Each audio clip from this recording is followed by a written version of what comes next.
Before I get to that part, I want to start this off on a positive note. People think I hate Zero. I don't. Zero is a cool character, but I never got behind his melee style. And considering that I became a hardcore fan of the Mega Man series when I was just reaching adulthood, I've just seen Zero's personality done better. So I was never really drawn to play as him.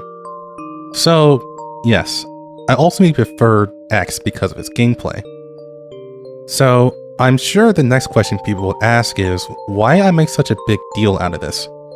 After all, it's no mystery that Capcom prefers to prioritize the spectacle over story execution. Well, aside from me being a lore nerd for games in general, let me remind everyone that we're talking about a series that hasn't had a new entry since 2005. Believe me, if Mega Man X9 or Corrupted came out, I'd be making videos about those instead. More importantly though, standards in the video game industry have changed wildly. There's always people who don't care about plot and lore, but there are many fans that do care. They care so much that they'll spend hours trying to make the timeline make sense. We should all acknowledge the mistakes of the past, while also having fun with it, bad writing and all. But at times, there are moments of brilliance that shine through. Despite Capcom's preference of quantity over quality, I fully believe each team that worked on a Mega Man game put their all into it. I should know, making a game isn't something you just lazily do. That's impossible. It takes real effort. And I believe the team wanted to make good stories. All of X1, X6, and even the games we haven't talked about yet would have examples of strong writing. And it's those moments that enhance the game beyond gameplay and leaving a lasting impression on us. It gives us a reason to care about the characters we interact with, while also giving us something to talk about. So if there's anything you should take away from this long-winded explanation, it's that it's okay to care about story and characters. It's okay to let yourself be immersed in the world Capcom created. And now we're going to talk about X7. So let's address the main problem, X's sudden retirement. Can you defend this? Yes. But should you defend it? No. No, you should not. Because ultimately, this is not about exploring X's character. It's about sidelining him to replace him with Axel. This is not me blowing smoke. Assistant producer and supervisor Tetsuya Kitabayashi provided this reasoning in an article with GameSpy. The reason I put Axel in the game is that he's key to the story. By putting Axel in the game as a huge plot element, you now have a deeper and better story. Axel also steers the series in a different direction.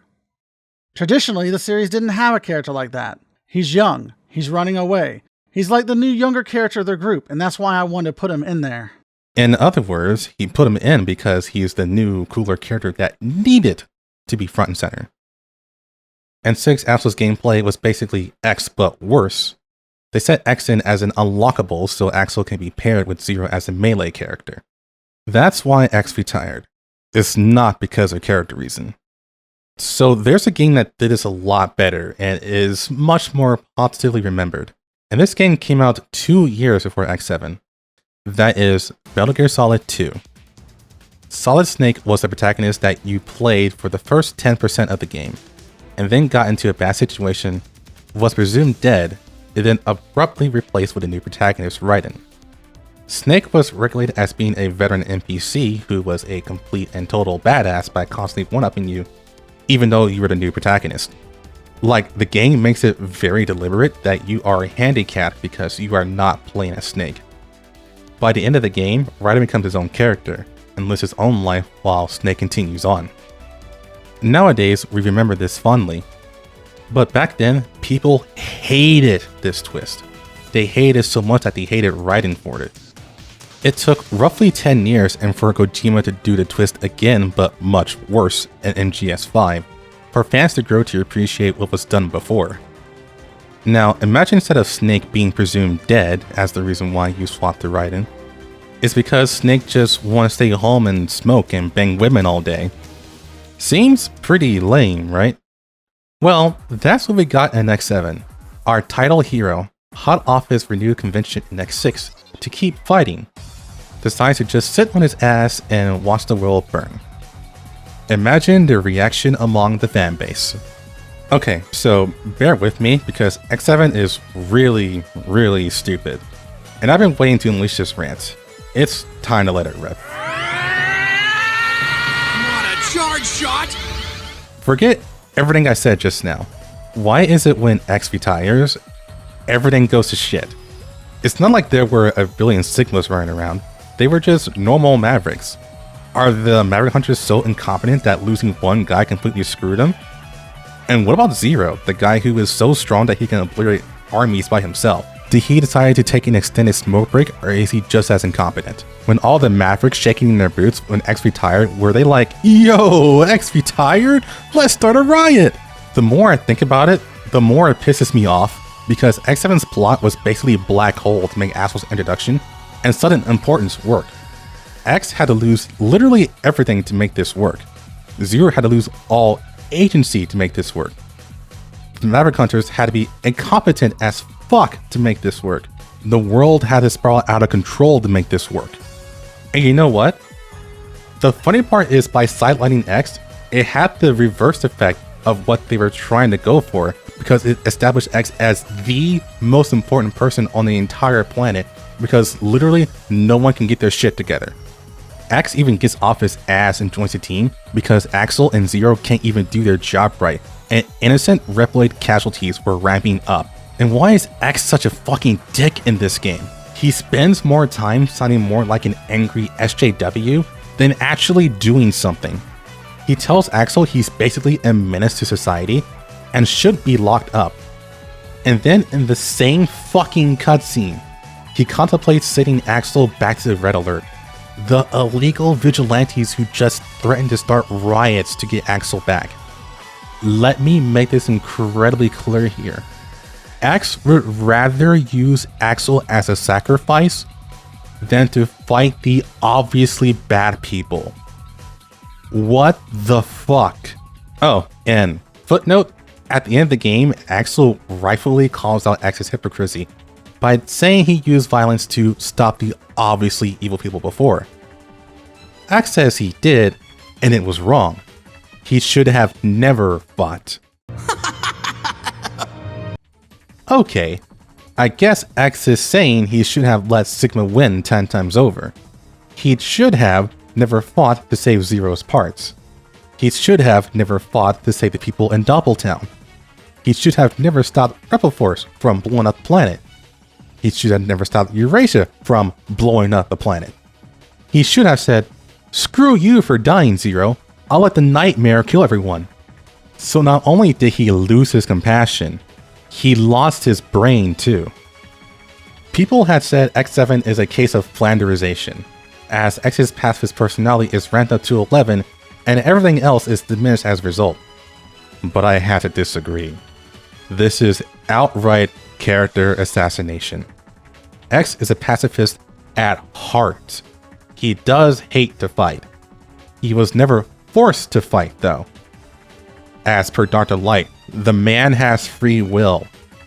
He chose to fight because his sense of justice drove him to do what is right. He put himself in harm's way to save innocent lives because he couldn't stand seeing people harmed by selfishness about others. And even when he experienced all the evils of the world, he chose instead to build a world of peace. And that is the most damning part of this whole plot line with X. He already had this arc.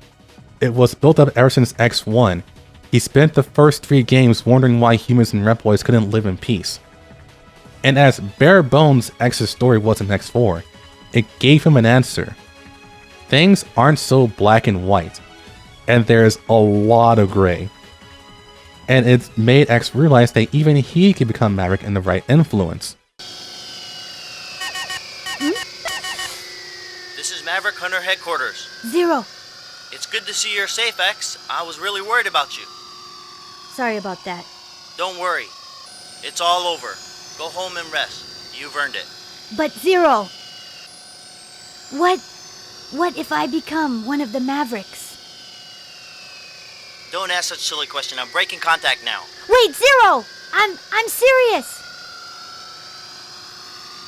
Zero, if I become a Maverick, you have to take care of me. Don't be ridiculous. Now hurry on back. Promise me. Zero.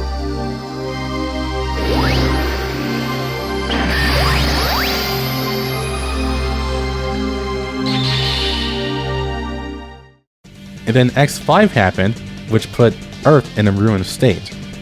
He lost his best friend. The game ends with X resolving the fight and never waver on his convictions.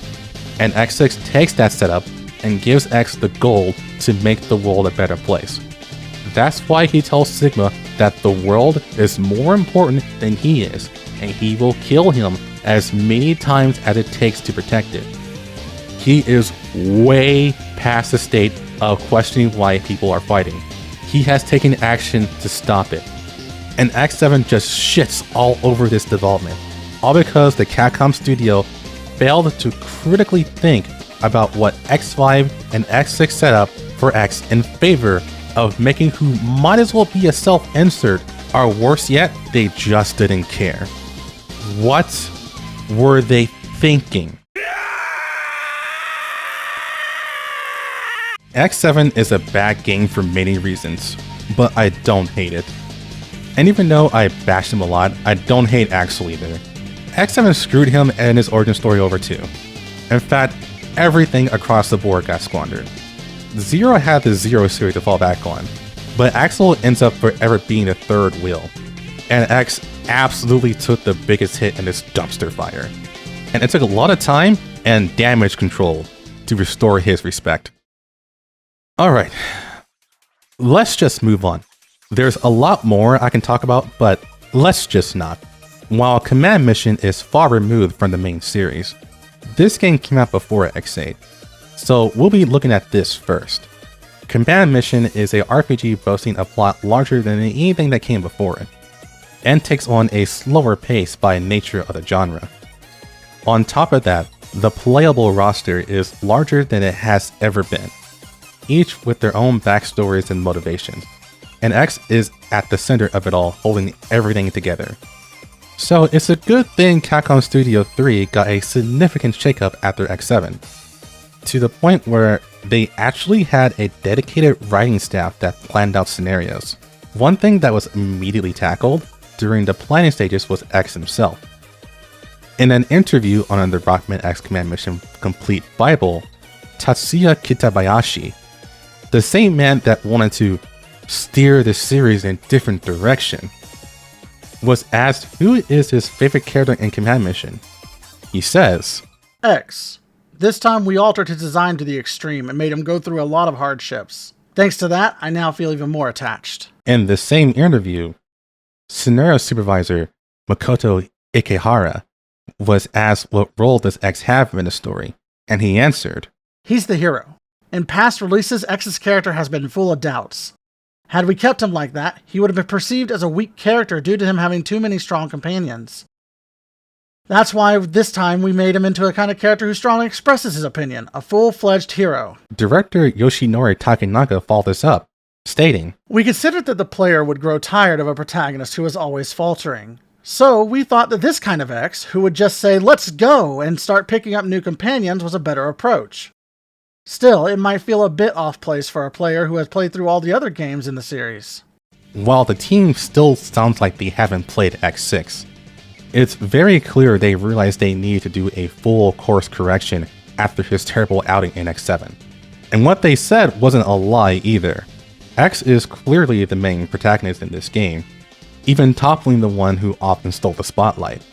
His new armor, also called Command Mission armor, was made to emphasize that as well. In the Japanese Mega Man and Mega Man X official complete works, veteran illustrator Ryuji Higurashi was asked why X's design was changed so drastically. He answered, According to the development team, it was because X didn't stand out enough on screen. I have to admit, X has an extremely simple design compared to some of the other characters. In other words, X's normal design was too boring. This should have been a red flag at the time. But I do have to agree that his redesign was a good call to make, as it made him appear to be an actual leader. And what can I say? I am a sucker for the Beautiful Joe laser scarf. Anyway, it was pretty clear this team had a negative opinion of the X that came from X1 and grew to his complete self in X6. They saw him as boring and indecisive, and most of all, weak. This makes it pretty clear why they tried to make Axel the new protagonist in X7. But considering that blew up in their faces, the team had a new goal with X. Make him cool, make him strong, make him a badass. But remember when Takenaka said players might feel that X was a bit off compared to the previous games? Well, that was an understatement. It's hard to explain, but he just feels really stiff in this game. It might be a symptom of Mark Gartha having to break in his new role, or the plot just feeling really rushed. But X's two emotions in this game are either really angry or really stoic. He just doesn't appear to be receptive towards people, even if we decided that X shouldn't show compassion towards his enemies in order to stop X from faltering. That largely doesn't excuse him for being so emotionless. Worst of all, the game just failed to have any heart-to-hearts between X and his new companions. The only one who gets screen time beyond their intro is Spider, for obvious reasons. Everyone else, though, are regulated to just being combat tools and have no dialogue scenes whatsoever. Now, admittedly, a great amount of this is because a lot of the story was left on the cutting room floor. We were supposed to have 3 more levels than we actually got in the final build, and there were very clearly some missing cutscenes. Chances are Capcom wasn't willing to give the time and the budget necessary to add in these elements. But even with that in mind, I had to judge things based on what we got. And unfortunately, X still didn't feel like X in this game. In fact, he felt more like Zero. He's cold and has a tough exterior. While he was front and center for the entire game, his dynamics with the party as a whole just weren't there. And that's a shame, because if there were any game that would have been perfect for X, who prefers having friends and is accepting of multiple walks of life, it'd be this one. But his compassion for others is just not there, and that is absolutely his most defining trait. Even more than his pacifism, this leads me to believe Studio 3 just had a fundamental misunderstanding of X as a character. While better than his X7 version by leagues, they still missed the mark. But hey, credit where it's due. X is genuinely a strong protagonist in Command Mission, and there was an honest effort to fix his character. Mega Man X8 will release shortly after Command Mission under Capcom Studio 1. This means an almost entirely different team worked on this, though the ones that were interviewed previously, Ikahara and Takenaka, were actually members from Studio 1 and not Studio 3. More noticeably, Ikahara is credited as the lead scenario writer, with his work on Command Mission being very minimal. So the unfortunate thing about X8 is this game did not get any marketing whatsoever. I personally remember not even knowing this existed, and only found it at my local GameStop as I was trying to find X7. Unlike X7 and Command Mission, there's not a single interview out there regarding this game, so we have to judge solely on what the game provides us. Unlike Command Mission, X8 is within the same time frame as X7. It didn't have the luxury of just sweeping X's antics under the rug. So the big question is, how did the writers take the stain left by X7? Their answer is much more direct than I thought. They devoted an entire dialogue scene to X addressing this. I'll play it here for context. Darn! X, what's the matter? The mission's only just begun. That's right. It's begun again. How long must this war go on? Just the thought of wiping the floor with those Mavericks makes my trigger finger itch. Axel! No, Aelia. Axel's right. There's no time to be wishy-washy here. Even as we speak, Mavericks are causing havoc. This scene provides us a few things. First is the acknowledgement that X7 was a blip on the radar and nothing more. X hates war and we all know that. but his very fast realization that fighting is their only option is very much in line with how he was in the past. Second, X stating that Axel is right in his eagerness to fight Mavericks is 100% a contradiction to his X7 self. This is framed as a pretty blatant retcon. Lastly, this re-establishes X's frame of mind as a jaded individual, knowing that his ideology doesn't work with how the world currently is, going as far as to say his desire to fight is wishy-washy. This puts him more in line with X6, which is good, of course, but this is also taken a step further. X's dialogue with the Mavericks of this game frames him as an authoritarian figure. This term gets thrown around a lot, so I'm going to define it real quick. Authoritarians are ones who favor or enforce strict obedience without regard to personal freedom.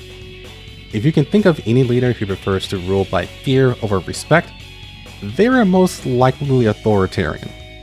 The Mavericks try to paint X and Zero in this light, and while an argument can be made for Zero, mainly because he always lacked compassion, we know for this to not be true for X, except in the case of X8.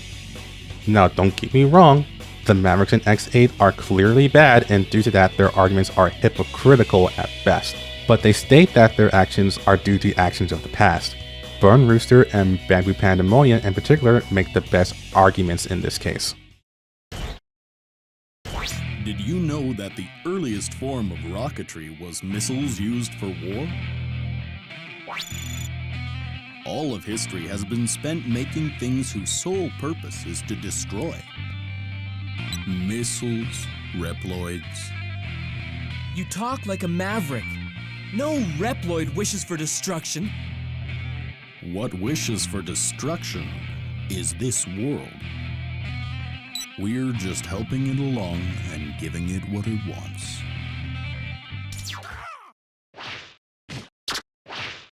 X! Recognize this place?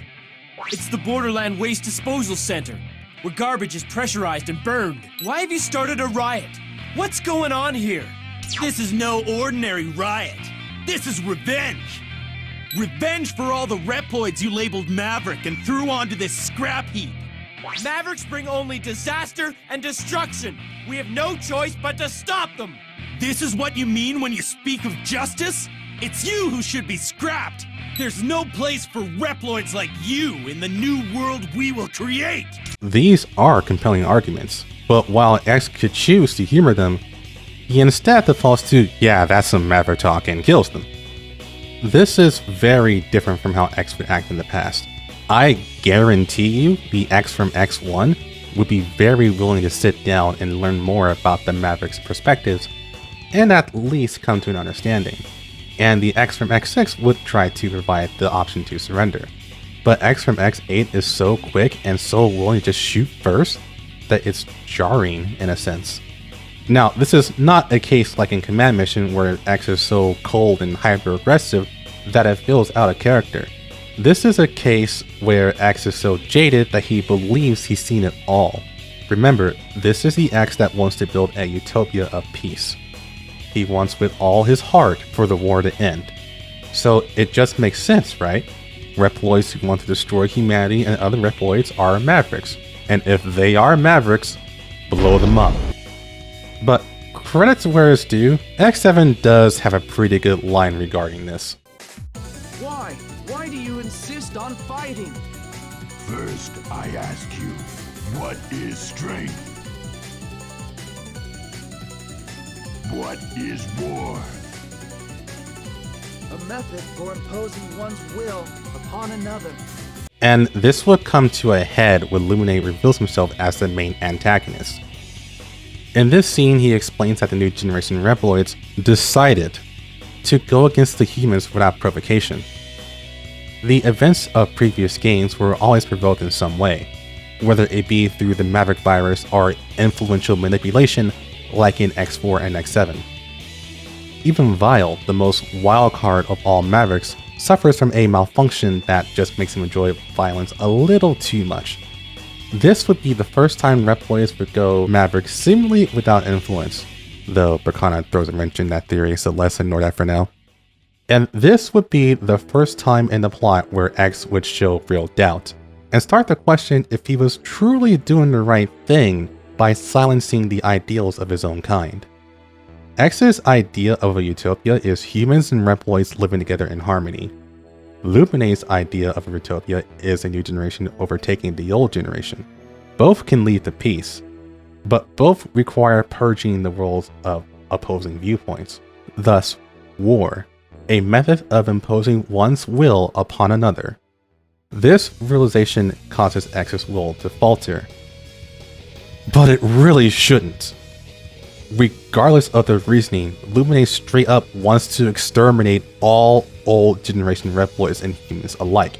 Like I said at the beginning, this whole argument, and the plot in general, falls apart when the new generation Reploids decide genocide is the answer. It makes this morality question much more black and white than Lumine lets on, so this whole philosophical debate doesn't work in the slightest. But what's more interesting is the relationship between X and Sigma, as it takes a much more personal turn than ever before.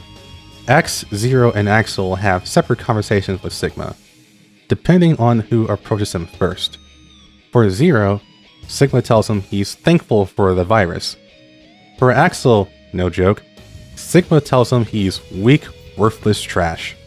For X, there is a lot more substance. Warning! Warning! Welcome, Maverick Hunter. It's good to see you again, X. Our meeting was fated, X. Our destinies come to a head right here, right now. The time has come to usher in a new age, and you, X, are an essential part of it. Your dedication to what you refer to as justice is what first got me thinking. I realized the imperfection of this world and decided I must change it. Don't blame me for your insanity, Sigma. It's too late, X. The gears are in motion. There's no turning back now. My children were the ones, X. The new generation Reploids were the ones. My children are responsible for the development of space, mankind's lifeline. Children? What are you talking about? The Jacob Project. The program that gave birth to the new generation Reploids. It was all my doing. The world that was birthed by that plan rightfully belongs to me. Now, X, you will be destroyed along with the rest of this decayed world. The question is, where did this come from? This never came up before, and this would be answered a year later. Mega Man Maverick Hunter X is a remake of the first Mega Man X game. In fact, it was much more than just a remake. It was more of an expansion on what made X1 so great. There was dialogue to chew on, all the Mavericks were given personalities, Vile's role was heavily expanded upon, even becoming a surprise playable character, and there was a freaking movie packaged into it. This was honestly a very bold move on Capcom's part, to go back to the beginning and do a complete rewrite. Maverick Hunter X would put his best foot forward. X is, with no exaggeration, the perfect protagonist. The Day of Sigma prequel movie did more to X than the manual ever did. And the game itself lets the player know how determined X is to fight injustice. And did I mention the same team that worked on X8 was involved in this game? It shows.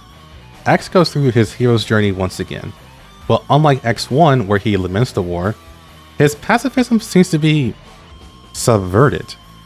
Sure, he still doesn't want to kill senselessly, but that's where it ends.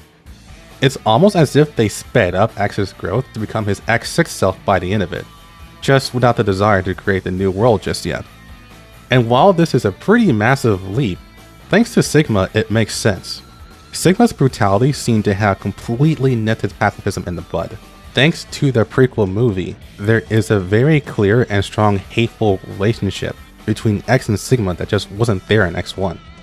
As long as Sigma keeps coming back and keeps obsessing over X's hidden potential, X's internal conflict will continue thanks to his hate for Sigma. they can go through an endless cycle of violence until one of them grows out of it, which retroactively adds context to their conversation in X8. I see a new clarity in your eyes. You are no longer troubled. What you've done is unforgivable, Sigma! X, that look in your eyes makes me think you might be ready to face me. But why don't you try this on for size first? Impressive, X. It looks like you really do have the potential I had seen in you. Our potential is limitless. You think you have potential? You're insane, Sigma! That's not what you really think. You say you believe in justice, but that's not true. You've only been led to think that. Nothing more. I'll take you on. Magnificent, X. And to think you've been classified as a B-class hunter. Sigma, your Maverick plan stop right here!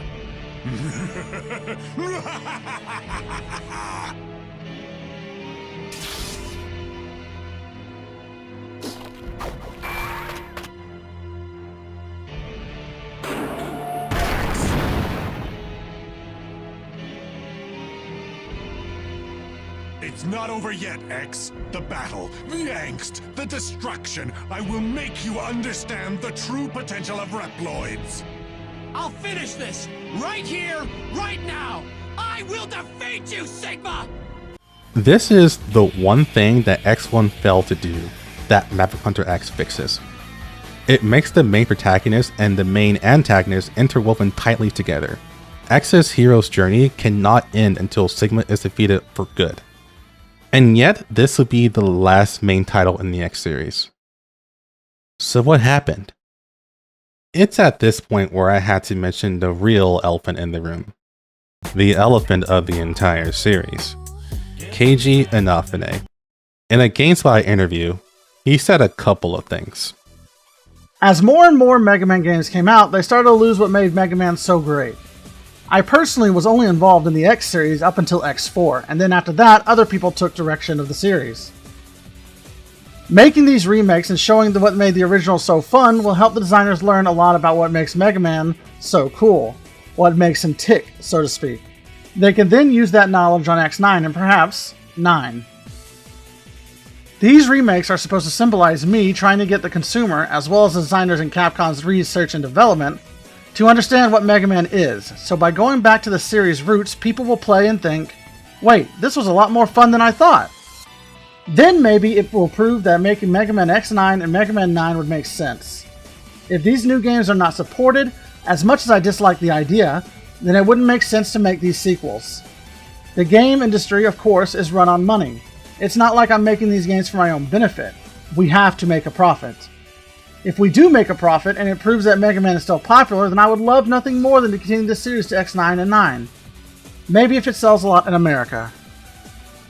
In short, Inafune was using Maverick Hunter X as well as Mega Man Powered Up as a last-ditch effort to restore Mega Man's popularity.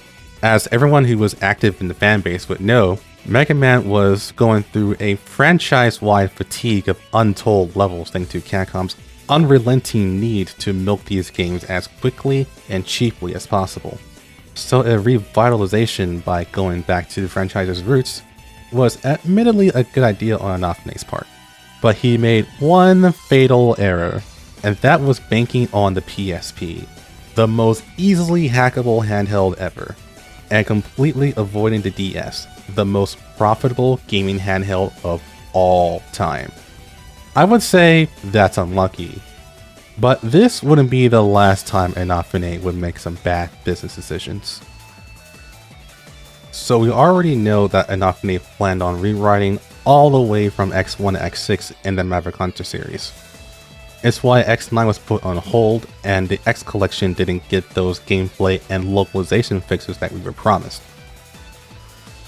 But knowing Inafune's ambitions, he was more likely going to go a step further and make the Maverick Hunter series his magnum opus that he would eventually try to do later on in his solo career. After all, Deus Sigma was really high production value to just be a one-off anime for a video game, and he was the reason why we got those anime cutscenes in X4 as well. Perhaps in an alternate timeline where Maverick Hunter X was on DS or even the Pt.2, we could be living in a world where we'd be having a Maverick Hunter X TV show. But alas, this is the world we live in, and considering what we know now, maybe that's just for the better. X has been through a roller coaster ride, yet somehow we're not even done. If you're a Mega Man veteran, you're probably wondering why I took this long to start talking about Inafune in regards to X. The reason for this is because he has very little to do with X and the X series in general. Well, I should clarify. He had very little to do with the writing of them. Inafune was and still is an artist, with an ambition of being a good businessman, but his range of skill doesn't go anywhere beyond that. To put a comparison, he is essentially a version of Hideo Kojima without the years of grinding to his craft. Kojima wrote scripts, designed his cinematography, directed a team, and is rightfully credited for all the games under his belt. He has a very clear chain of progression in his career, and the Metal Gear Solid series wouldn't be where they are without his specific experience. Without all that work, he would just be the guy who came up with the ideas and nothing more. And overall, that's what Inafune is. He's the guy that makes the ideas and put people to work for it. Considering that one of his company's concept was a studio made to make ideas and then hire people to make that idea a reality, it shows. Inafune had the tendency to leave people to their devices, including in what many consider to be his dream project, Mega Man Zero. Now, we're not going to go too deep into the series, mainly because we're not talking about the title character in this video, but it's interesting to note that even in that series, he's only credited as a producer. And to those who don't know what that role entails, they're the ones that make sure the game gets, well, produced in a timely manner and within the team's budget. They're essentially the ones that go yay or nay to any design decisions. There's more nuance to it, of course, because a producer is a very hard job. I should know because I studied it in filming and playwriting. But they have very little to do with the actual design of the content itself. NT Creates, the studio that actually designed the Zero series, had gone on record to say they have full creative reign of it, and mostly ignore both Capcom and Inafune's vision. But there was one thing that NT Creates stated they were hesitant to do and went to Inafune for permission. In the Mega Man Zero Complete Works, president of NT Creates Takuya Aizu and director of Mega Man Zero Ryoto Ito stated, "The last boss was a very popular topic of discussion, and we visited the Capcom offices many times to try and get a consensus. The decision was produced from these discussions, although it was more of a joke at first. Suda just kind of said, 'What if we made X the last boss?' To which Inafune responded with, 'Sure, why not?' And that, as they say, was that." It's important to note that this was the original X that was going to be the final boss, meaning that the original concept of the game was going to be Zero killing X. Now, I don't really have the energy to rant on how fucking stupid this is, so I'll just drop another quote within the same book. "At this time, the last boss X was the original X and not Copy X. It really wasn't until just before release that we decided to change it to Copy X."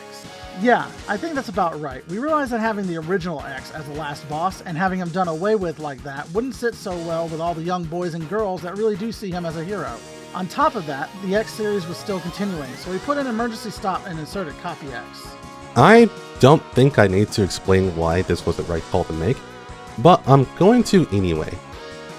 Turning a good-hearted protagonist into a villain has and always will be an interesting prospect. It's the biggest negative arc you can do to a character, and movies and TV shows have based their entire story on this trope alone. But there are very few that actually get this right, especially when that character has literal real-world years of good morality under their belt. That's when it becomes near impossible to convince your audience of the arc without more drastic measures taken. I think a good example of this is Injustice Superman. My friend and I had a decent argument about this. She said Injustice Superman was an accurate portrayal of how the perfectly morally good Superman can be pushed to start killing villains. But I disagreed because it was an alternate universe Superman, meaning the writers have free reign to do what needed to be done to get this to work, no matter how unrealistic it was. A lot of people think Superman would turn evil if Lois died, but this is directly not true. our main Superman proved that, even. In the Injustice universe, Superman had to be drugged to think Lois was Doomsday, brutally murder her and their unborn child by sending her into space, and then all of Metropolis was nuked, resulting in millions dead. Now, I don't know about you, but that's hilariously extreme. And the writers just wouldn't have the balls to do this to the real Superman because he's more than just a character. He's also an icon and the perfect symbol of good morality. That's why these alternate universes are needed, so writers can explore a version of Superman that isn't entirely Superman. It was pretty clear Inafune thought very little behind the implications of this decision, and only thought about the hype behind it. Or he just didn't care about X because he isn't his character. Either way, X being evil and then promptly killed off would have been a hard sell, especially to those who have been following him since his debut title, and even more so to those who have watched the TV shows, read the manga, or even directly associated X to his pure-hearted predecessor, Rock. And I know what people are going to say. It's a 100-year time skip. Anything could have happened to X to make him turn that way. To that I say, I agree, it's possible. Yes, but actually no. But as a writer, this is also disingenuous and terrible practice. This isn't like the jump from Classic to X series, where Capcom just does it and they told the audience to figure it out themselves. There's a reason why they decided to not make Rock an X the same character, even though they might as well should have at this point. But anyway, it's so they had the ability to remove Rock from the equation when they decided to make the X timeline much darker. This isn't the case here. The X of the Zero series is the same as the X of the X series. That would mean Inti Creates, and by proxy Capcom, is obligated to provide the player base, and especially the ones who believe in X's moral compass, a sufficient explanation to convince them that the original X has been through the events necessary to turn evil. Otherwise, it turned into character assassination.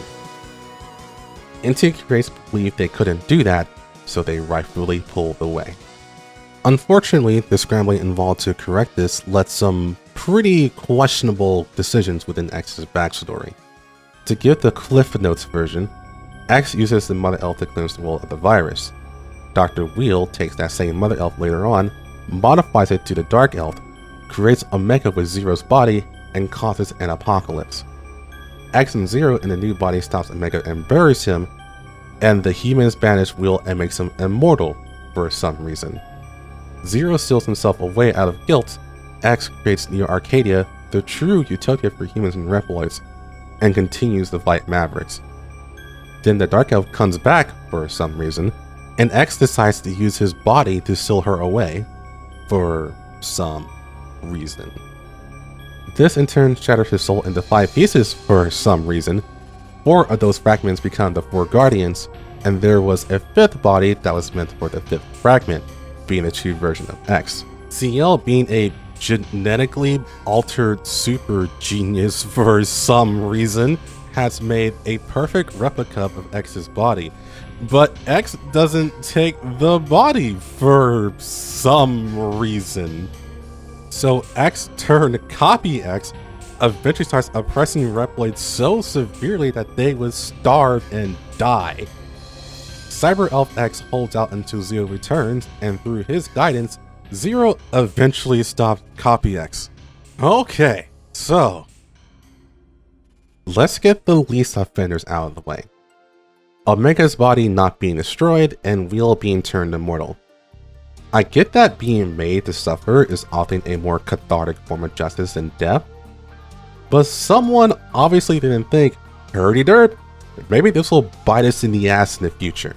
Second, if you didn't know about the origins of the 4 Guardians, you're not to be blamed for that because the games don't tell you this directly.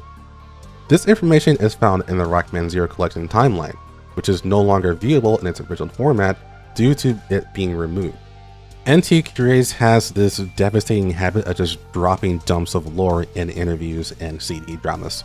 Unfortunately, this leaves the implication that the 4 Guardians were very recent additions to the government. You see, CL learned how to make a replica of X's body after studying the 4 Guardians.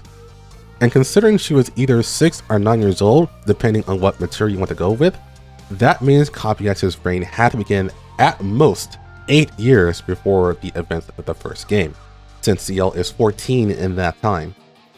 This is also providing the generous assumption that the scientists in CL didn't take years to create those bodies. It's also well established that the 4 Guardians only know of a Neo Arcadia under Copy X's rule, which would mean out of the 100 years of Neo Arcadia, roughly 92 years of that was the original X's ruling with his established government, and being fair and just. And as far as we know, despite Mavericks popping up, the Mega Man Zero series and even the CD dramas pretty much imply Neo Arcadia was in a wonderful state. The energy crisis didn't even seem to be a problem until after Copy X came into play. This throws a huge wrench into X's backstory because the reason why X doesn't take the new body is because he was getting tired and he can feel his compassion slipping away as he fought more Mavericks. But as far as we know, the fighting was significantly lighter than it was during the wars. This also doesn't even get into his awareness of Copy X's and Dr. Wheel's villainy. If Cyber Elf X was capable of harboring a replica body of himself, what exactly stopped them from doing that when Reploids were dying by the dozens? What even was his reaction to what are essentially his own children being manipulated by a bastardized version of himself? This doesn't get into character assassination territory because in the end he did have a plan, but it's pretty questionable that Cyber Elf X would not try to contact CL and have her create another body for him. Now, if we simply go by the games themselves and ignore the supplement material, we get a tighter storyline and nothing on X and his time of rule during Neo Arcadia, which could be seen as a better alternative. But even in 0-1, it's established that CL created Copy X and is established as a normal human. None of that genetically altered stuff. Which means the original X still had to rule for at least 90% of that time. So even with that route, it goes into the same problems as before, just without any effort to answer those questions. So yeah, this is a pretty huge clusterfuck of information, and I actually get headaches trying to sort this out. This is easily the most confusing mess of all of the timeline, and it's pretty clear NT Creates were writing at the seat of their pants trying to make everything come together. And I don't think Capcom will bother with trying to fix this, since they seem content with sectioning the Zero series off as an alternate timeline. Despite all this though, Mega Man Zero's plot would have Cyber Elf X as a heavy influence, so much so that you can say X and Zero reversed roles. While X spent the early years of the X series seeing Zero's storyline unfold, Zero spends his entire series being the embodiment of X's dream. Again, I don't want to go too deep into analyzing the story because we're not talking about the title character, but even though X acts as a supporting role, it can be argued he's just as important to the story as Zero is.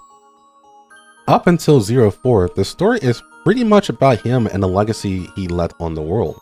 And that legacy is, X actually did it. He created a utopia for humans and Reploids to live in harmony. Neo Arcadia was his dream come true. And even though it wasn't perfect, there was actual hope in the world. But the unfortunate part is, without X, that utopia couldn't persist. It's pretty sad when you think about it. But even in death, X still believed the world could become better, even in his absence. And it's that belief that pushed Zero forward, because if there's one person he would happily trust his life with, it's X. It's not just Zero either. In the drama CDs, the 4 Guardians were able to meet Cyber Elf X for the first time. And despite being devoted to Copy X, they immediately realized Cyber Elf X was their true master? Father? And sided with him and his wish to help Zero against Omega. And all of them together aided Zero in destroying Omega and restoring the Mother Elf. The people of Neo Arcadia also dubs X as the legendary Blue Messiah.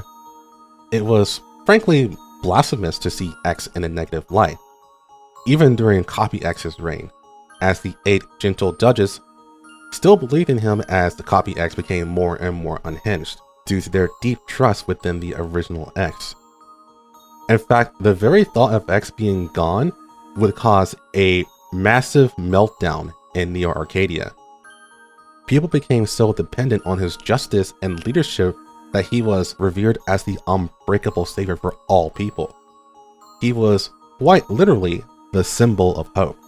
I actually find it pretty ironic that this started with the idea of original X being the primary villain, only to then turn it into X not only being revered as a hero, but also the most important person on the entire planet, and the loss of him effectively ruptured the peace he created. I also find it funny that X somehow gives more respect in his series about Zero than he does in his own series.